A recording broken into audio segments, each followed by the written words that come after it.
Hello students, आज हम कर रहे हैं प्रैक्टिकल प्रॉब्लम नंबर 24 जो दे रखी है पेज नंबर 12.49 पे। टीएस ग्रेवाल की बुक है और प्रैक्टिकल प्रॉब्लम रिलेट करती है बैंक रिकंसिलिएशन स्टेटमेंट को। इसमें जब हमने बैंक रिकंसिलिएशन स्टेटमेंट स्टार्ट किया था तो चार बैलेंसेस की को बेसिस बनाकर, चार बैलेंसेस में से किसी एक को बेसिस बनाकर हम कैश बुक और पासबुक के बैलेंसेस के डिफरेंसेस को रिकंसाइल करते थे। तो मैंने आपको debit balance as per cash book, credit balance as per cash book और credit balance as per passbook करवा दिया है। आज करेंगे हम fourth method, debit that is overdraft balance as per passbook. ये क्या है? ये हमारी बैंक रिकंसिलिएशन स्टेटमेंट का बेसिस है। बैंक रिकंसिलिएशन स्टेटमेंट में क्या होगा, कैश बुक और पासबुक को ये बैलेंसेस के डिफरेंसेस को रिकंसाइल किया जाता है और इस प्रैक्टिकल प्रॉब्लम में रिकंसाइल करने का बेसिस है overdraft balance as per passbook. इसका मीनिंग होता है कि जो विड्रॉवल है वो एक्सीड कर गए हैं डिपॉजिट से। इसका मतलब ये है कि टोटल जो अमाउंट है, amount is payable to bank, bank को जो है अमाउंट पे करनी है। इसका ये मतलब है कि इतना अमाउंट हमें बैंक को पे करना है। ये क्या है?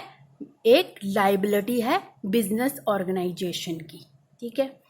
और जब debit that is overdraft balance as per passbook दिया हुआ होता है तो हमें क्या करना होता है, पासबुक में जो इनकम है, इनकम ऐड होती है तो इनकम को ऐड करना होता है और एक्सपेंस लेस होता है तो एक्सपेंस को लेस करना होता है। तो हमें किसके अकॉर्डिंग चलना है? इसमें हमें पासबुक के अकॉर्डिंग चलना है। यहाँ दिया हुआ है prepare bank reconciliation statement from the following particulars as on 31 March 2019। यहाँ पर हम मेंशन कर देंगे as on 31 March 2019। When passbook show debit balance that is overdraft balance as per passbook 2500, ठीक है। Cheque issue for 5000, cheque issue हुए। Business organisation ने क्या किया, अपने क्रेडिटर्स को 5000 का चेक काट के दिया, ठीक है। और उसकी एंट्री कहाँ पर करी है? उसकी एंट्री कैश बुक के बैंक कॉलम में कहाँ की है? पेमेंट साइड पे, ठीक है। पेमेंट साइड पे क्या कर दिया, उसको चेक को क्रेडिट कर दिया, ठीक है। और 31 मार्च को क्या हुआ, 3000 तक के जो चेक थे वो क्रेडिटर्स ने बैंक में लगा दिए और बैंक ने 3000 की पेमेंट कर दी। कितने की पेमेंट नहीं करी है? 2000 की पेमेंट नहीं करी है, उसे हम ऐड बैक कर देंगे। चेक इशूड, क्योंकि हमें इसमें पासबुक के अकॉर्डिंग चलना है, पासबुक में जो जो चेंजेस होंगे उन चेंजेस को हम क्या करते जाएंगे, एडलेस करते जाएंगे overdraft balance as per passbook में। Cheque issued but not presented for payment. कितना? 5000 में से माइनस कर देंगे 3000, क्लियर हो चुका है ना 31 मार्च तक। 2000 ऐड बैक कर देंगे। आगे देखिए, ये cheque deposit for ₹5500 but cheque of ₹500 were collected on 10th April 2019। Reconciliation statement कब की है? 31 मार्च 2019 की, ठीक है।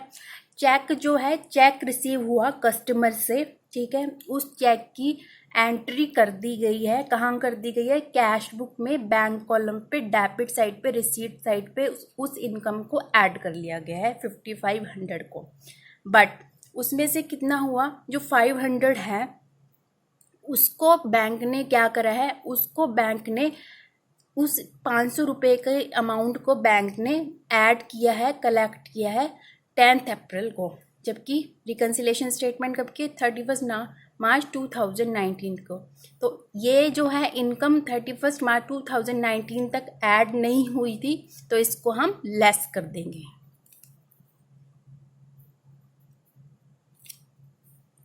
चेक डिपॉजिटेड पासबुक में नहीं हुई है ना, ऐड नहीं हुई है ना इनकम, तो हम इसे लेस कर देंगे। कहाँ से लेस कर देंगे? कैश बुक में से भी, अपनी बैंक रिकंसिलिएशन स्टेटमेंट में।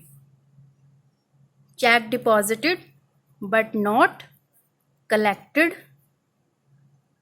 Bye the bank 500।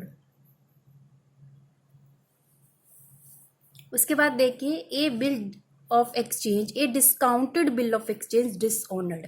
इसका क्या मतलब है कि एक बिल ऑफ एक्सचेंज था, उसको उसके होल्डर ने बैंक से डिस्काउंट करवा लिया। मतलब बिल की ड्यू डेट से पहले जो है बैंक से डिस्काउंट करा लिया। मतलब ये है कि बैंक ने क्या किया, बिल की सिक्योरिटी के बेसिस पे उस अमाउंट को डिस्काउंट कर दिया, और उसके बदले में एक तरह से बैंक ने जो है बिल ऑफ एक्सचेंज के सिक्योरिटी के बेसिस पे होल्डर को लोन दे दिया, उस लोन पर जो है इंटरेस्ट चार्ज किया। तो ये था डिस्काउंटेड बिल ऑफ एक्सचेंज। तो इससे क्या हुआ, ये अमाउंट हमारे पास आनी चाहिए थी, ठीक है।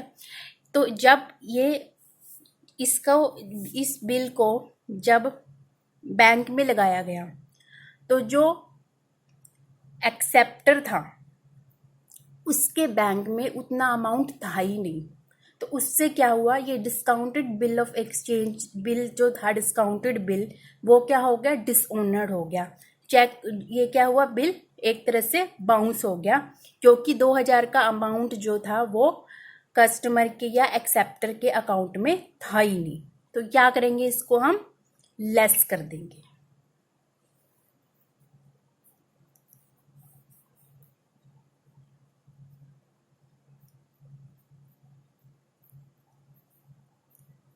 डिस्काउंटेड बिल ऑफ एक्सचेंज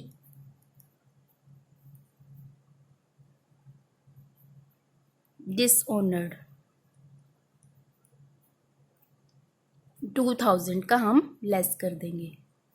आगे देखिए, एक cheque of ₹300 debited in cash book but omitted to be banked. Cash book में क्या हुआ, 3000 का चेक, 300 का जो चेक है वो डेबिटेड हो गया। मतलब कैश बुक के बैंक कॉलम में डेबिट साइड पे चेक को ऐड कर दिया। तो चेक को एक तरह से इनकम है। ये चेक हमें रिसीव कहाँ से हुआ है, कस्टमर से रिसीव हुआ है, और उसको चेक बुक में बैंक कॉलम में डेबिट साइड पे, रिसीट साइड पे ऐड कर दिया, जबकि बैंक में एंट्री नहीं हुई है। तो इसे क्या करना है, इसे हमें लेस करना है।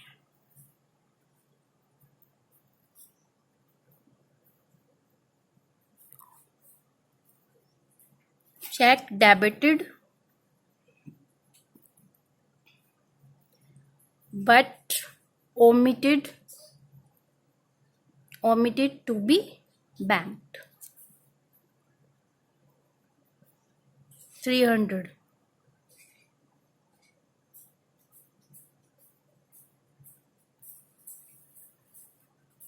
Interest allowed by bank 400 but no entry pass in the bank. Bank ने क्या किया, इंटरेस्ट अलाउड किया है।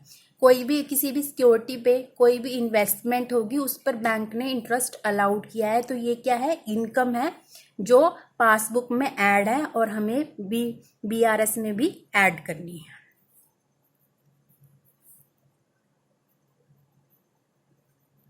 Interest allowed by bank,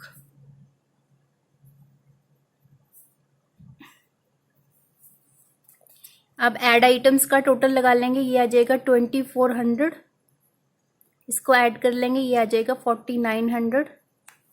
less item का टोटल लगा लेंगे, लेस आइटम का जो टोटल लगाएंगे वो आ जाएगा हमारा 2800। इस 4900 में से 2800 लेस कर देंगे, 2100 आ जाएगा। ये कौन सा बैलेंस आएगा हमारा, overdraft balance as per cash book. ये कौन सा बैलेंस है, क्रेडिट बैलेंस। ठीक है, ये क्रेडिट बैलेंस है किसका, कैश बुक का। जब भी हम बैंक रिकंसाइल करने के लिए debit overdraft balance as per passbook को बेसिस लेते हैं रिकंसाइल करने के लिए, तो हमारा आंसर अराइव्ड होता है overdraft balance as per cash book credit, जो कितना है 2100। ठीक है, 2100 है। इसका दूसरा रीज़न ये होता है कि पासबुक की जो डेबिट साइड की एंट्री होती है वो हमेशा जो है कैश बुक की क्रेडिट साइड की एंट्री के साथ टैली होती हैं, और इसी तरह से जो पासबुक की क्रेडिट साइड की एंट्रीज होती हैं वो हमेशा कैश बुक की डेबिट साइड की एंट्री के साथ टैली होती हैं। आई होप आज की इलस्ट्रेशन आज की प्रैक्टिकल प्रॉब्लम आपको समझ में आई होगी। इससे रिलेटेड कोई भी क्वेरी है आप कमेंट बॉक्स में छोड़ दीजिए, मैं रिप्लाई कर दूंगी। मिलेंगे नेक्स्ट वीडियो में। Thank you so much.